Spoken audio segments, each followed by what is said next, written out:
Ladies and gentlemen, welcome to the broadcast. We're live on tape and in color from high atop Television Hill, the studios of WPXI and your Pittsburgh cable news channel. I am the late, great John McIntire.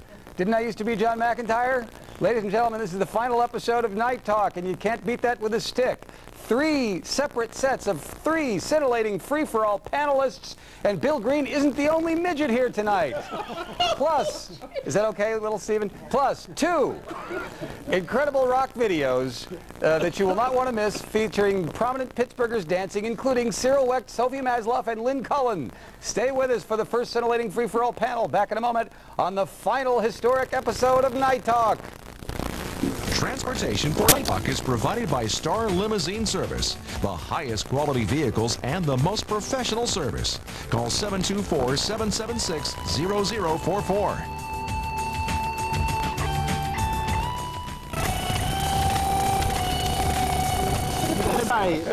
Back on the final episode of Night Talk, meet our first guests, our first 3 scintillating free-for-all panelists. To my immediate left, the man who made Larry Dunn look like a gopher on Quaaludes. He is the evil Republican ad genius, John Brabender, one of the best columnists in the history of columnists from the Pittsburgh Post-Gazette. Now you're being nice. Tony Norman. Yeah, well, I'm hoping there's one more column in there. And the chief of clinical psychology at UPMC Shadyside. He's been here after many disasters and tragedies, so we thought it only appropriate to be here another one. Will he be delivering his final report tonight, or? He'll be delivering Fred Hansberger's baby. Dr. Paul Friday, chief of clinical psychology at UPMC Shadyside. Welcome, you guys. Hi, John. Thank you for allowing us on this momentous occasion. For the final burial. I wish it was, better reason to be here. Yeah, but this way people might watch. Yeah. Yeah, I guess it's a big thing. Well, it'll certainly be better than the final Seinfeld. So, Yes, yes. the future of Pittsburgh stake, as you know, ladies and gentlemen, the deficit is high, the humans are leaving, the show is going off the air, another sign that tragedy is all around in the air. Well, I'm trying to make it seem more important than it is, Tony, which has been my job for 7 years. But what about the future of Pittsburgh? Are we doomed? I think absolutely not. I think Pittsburgh's going to be fine. We've got the infrastructure, the tunnel's open. It's going to happen. That's it, the tunnel's open. Okay. We've been told, open the tunnel and the thing will happen. Well, it's open. Let's see it happen. Tony? Are we doomed? In a word, yes, we are doomed. Thank you. But honesty. But let's look at it this way. Doom and gloom and apocalypse, those things can actually be pluses to an economy, because when things are collapsing, eventually they build it up again. What are you, George That's Bush? why we don't let the liberals run anything. Well, start. John Brabender, you're a big advertising guy. You could base your offices in Washington or elsewhere. You choose to keep your main offices in Pittsburgh. I didn't tell you? Oh, you're right. My theory is, to be honest with you, it's not the city itself, it's the attitude. I mean, I travel a lot, as a lot of people that you'll have on tonight, and I will tell you, I hear more complaining about some of the things in this town when we have marvelous things that people don't talk about. And I think more than anything, this area needs an attitude change. I really do. I think that sometimes we forget how remarkable it is around here. Everybody is suffering financially to some extent right now. The city is in problems, there's no doubt, and that'll be solved at some point. But we have some great assets regionally around here, and I don't understand why people don't talk about those more often. I guess, but sometimes I think when people just do rah-rah boosterism stuff that they're sort of ignoring the reality that seems to be rather dismal. Well, the Steelers are my favorite example. Every year we're down on the Steelers. I don't care if they go to the Super Bowl and don't win, we're down. It was a terrible season. But if you look historically how often they're in the playoffs, compared to most NFL franchises, it's pretty remarkable. And that's something that we should celebrate rather than be critical year after year.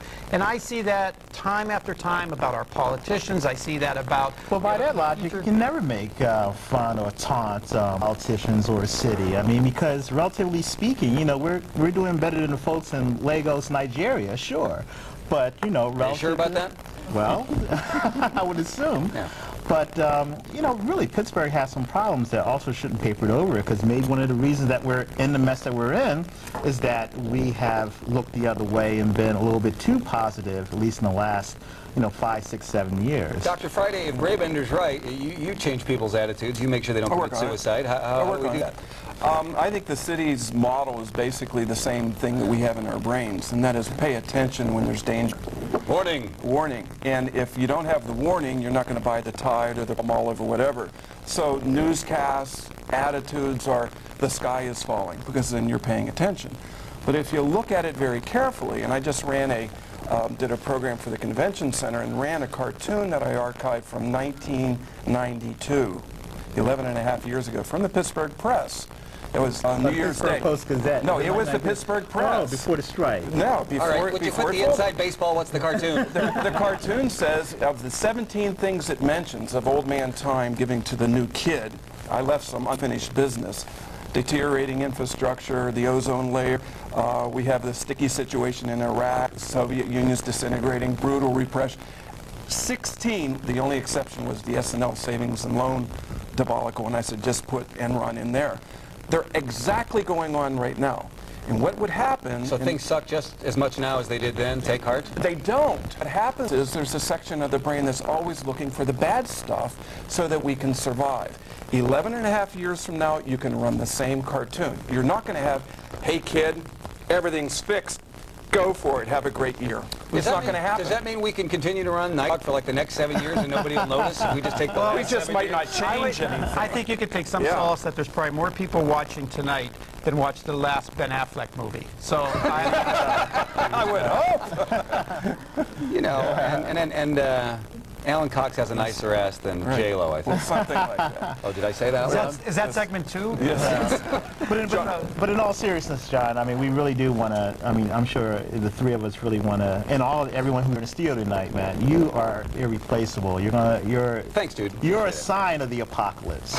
I mean, You are the apocalypse. That's not good. That way, I'm but a sign of the apocalypse. John, as a representative of the UPMC, Oh, my God. Free Yes. counseling for a year. Everything. yes, we have something for you. We have several things for you. When the Wiz left the city, Notice how they got the logo out and everything? when the Wiz left the city, And who took the Wiz in order for the Wiz to leave the city? well, the Wiz knew when to get out of town. All right. See. But when he left, he had some friends, and he left the right things for his friends. For example, the lion had courage. John, you don't need courage. You got courage. You took it on every single time you got on the move. You don't need courage. And the straw man, you needed a brain. You got a brain. You're one of the smartest people that I've ever worked with. You're very verbal. You're very good. So now we got to talk about a heart. All right? The Tin Man got a heart. You got a heart, John. You don't need a heart. But there are some things you don't have. And I got a heart on is what I got. No, you got a heart on. All right. John, would you read that for John? Because we got that, and you can hold it up to the, you know.